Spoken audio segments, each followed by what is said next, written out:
talking in here this year, what a fabulous year it's been for Newcastle United. Absolutely bloody brilliant. We've got to finish in the right way today. May I introduce the guy that's with me today? My normal Saturday afternoon guy, played for Newcastle United, Republic of Ireland, and is the BBC Radio Newcastle match summariser. Put your hands together, John Anderson, ladies and gentlemen. John Anderson. As we go into the final game of 2022, 6 Premier League wins in a row, John. 8 all in wins in a row. Unbeaten in 13, 1 defeat in 19 this season. Isn't that bloody wonderful? I'm just about to say it again, you know, it's so good. That is terrific. We're looking for the 7th successive win against Leeds today, and that hasn't been done by Newcastle United since October 1996. That is how good the present one is. If we look back over the whole of 2022, just quickly, it's been phenomenal. We've gone from being a relegation certainty, if you like, at this time last year, New Year's Eve, to being third top and on the verge of being in the semi-finals of the League Cup. Unbelievable job. Yeah, it's been an incredible year, there's no doubt about it. I mean, as you say, this time last year we looked like we were doomed. We didn't look like we were going to get out of the situation that we're in. But since Eddie Howe's come in, since the new owners have taken over, they spent money, but they spent it wisely. You know, they've got top players in good attitudes, and the turnaround's been remarkable. To be in the position that we're in, you know, it's first class to everybody. You know, the manager needs to take an awful lot of credit. The players need to take a lot of credit because they bought into what the manager wants them to do. And there's nothing fluky about it because the football that they're playing is brilliant. They were great at Leicester last week. First half at Leicester, they were absolutely outstanding. And second half, it was game management. You know, they just seen the game out. They didn't give Leicester any sniffs whatsoever. I think they'll batter Leeds today. But you know, I watched Leeds the other night, and I think we could end the year on a real high. And by that I mean we could have 3 or 4 past these today. I mean, the interesting thing with Leicester, I thought it might just be tricky because their form just before the international break, the World Cup break, was good. They picked up after a horrendous start. It looked as if it would be tricky. Then we got a team sheet and Callum Wilson was out. Bloody hell, he's out with injury and then he's out with built-in illness after that. I mean, is there out else left? But with him out and he's not ready to come back, you thought this could be difficult. 90 seconds, 1 out, half an hour, 3-0, and as you said, it was game management after that. That is possibly in a season of fabulous displays. That is one of the best, was it not, John? Yeah, look, you have to put it up there, you know, what they did in the first half hour of that Leicester game. I mean, because I was like you, I thought it was a tricky game. If you had offered me a point, I probably would have taken it because Leicester had only conceded 3 in the previous 8 games, and all of a sudden they conceded 3 in half an hour, you know, so yeah, look, it was a great performance. I worried about it as well because I just worried whether we'd have the momentum coming back from the World Cup, whether we could keep it going. And it looks like nothing's changed whatsoever. As I said, that opening 45 minutes, they were absolutely brilliant.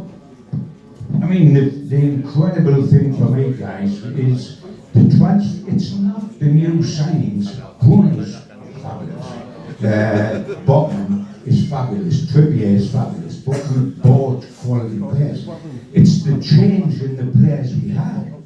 Who under Steve Bruce, and by the way, our Steve Bruce's influence was so much I was a bad reporter under Steve Bruce, and I'm a good reporter now, so that's how he could shit on your parade. But it's true, the change, and the two that beats everybody is Joe Linton, obviously, from a centre forward of very average potential to a midfield player now wide left. That's terrific. But Almiron, I mean, he couldn't hit a cow on the backside with a banjo, could he? I mean, he couldn't hit anything, and now he looks. I mean, his goal at Leicester, the 1-2 and then the way he glided through, He's now got 9 in 16.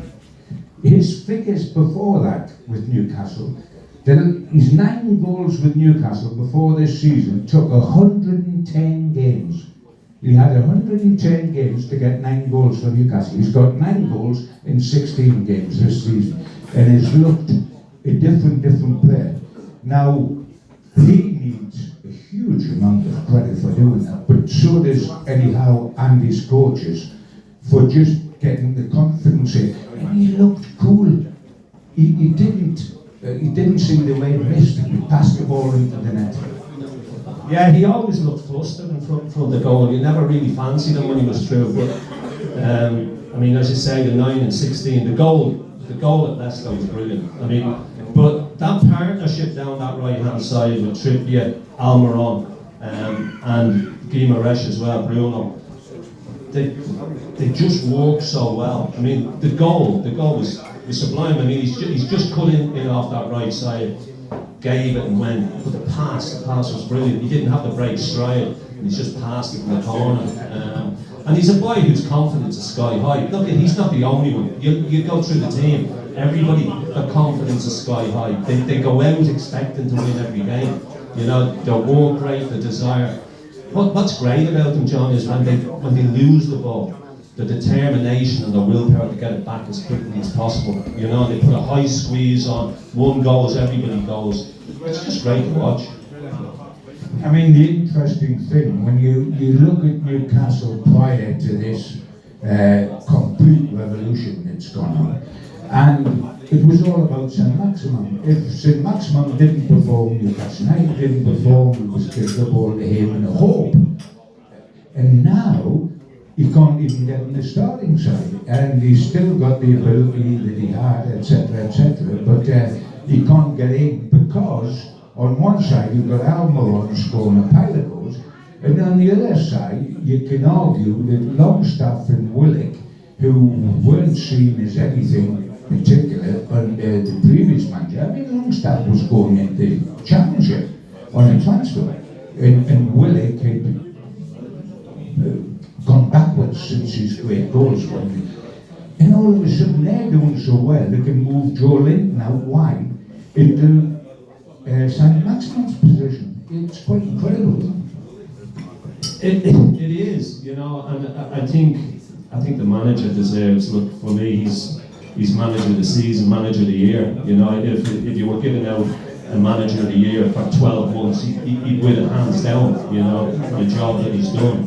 But he's turned average players into very, very good players. You know, he's given them the confidence and the belief to go and play. And I think he's shown faith in players, John. I think that's a big thing as well. You know, he basically saying to them, look, if you get in the side and you do well, you stay there. You know, you're right what you're saying. But there was a time when St. Maximin was your saviour. You got it, you gave it to him. You hoped that he did something special or pulled something out of the bag. Now the boy struggles to get inside, you know, and that's the way it is, because he sticks by players who go and do the job for him, and he shows the faith and the belief in them, and those players are rewarding him with the performances that they're putting in. Can I ask you quickly about Leeds? I mean, for me, the kamikaze pilots, they chat like there's no tomorrow, but they're not good enough to do it, John, because they don't keep the back door closed. And therefore they get done. Everybody says, worry about them.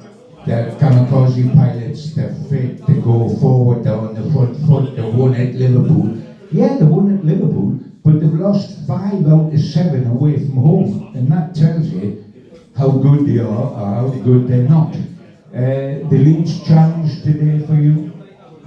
I watched them the other night against Manchester City. Manchester City strolled through the game. I thought it could have been 7. You know, I thought they missed a host of chances, Man City. As I said earlier, I've got no fear for this at all today. I think Leeds are average. And I said earlier I went 3 or 4, and I stick by that. I don't see them causing us a great deal of problems. If we go about it the way that we have been, it should all be straightforward. I mean, I'm taking Newcastle 3-0 today to set up, and we needn't go into it here, but to set up a wonderful game with Arsenal on Tuesday night. I mean, who would have thought it would be first v third, and it would be Arsenal v Newcastle with no Man City in it? I mean, it is unbelievable. And if there's a young manager that's perhaps challenging Eddie Howe for Manager of the Year, it would probably be Arteta, who wasn't expected to take them to the top at this stage. I mean, it's not so long ago, people were calling for Arteta's head. They were calling for Arteta's head, and now that could be the fabulous game. Your prediction, I'm going 3-0. I'm going one more, I'm going 4. I'm going 4. Well, it could only end in disappointment, pal. No, it can't. It's absolutely fabulous. It's lovely to talk to you. Have a happy New Year. Enjoy the hour and a half up there. Get yourself back in Pumphrey's afterwards and enjoy the evening. We wish you all the best and we'll see you next year. Thank you so much. God bless. Thank you.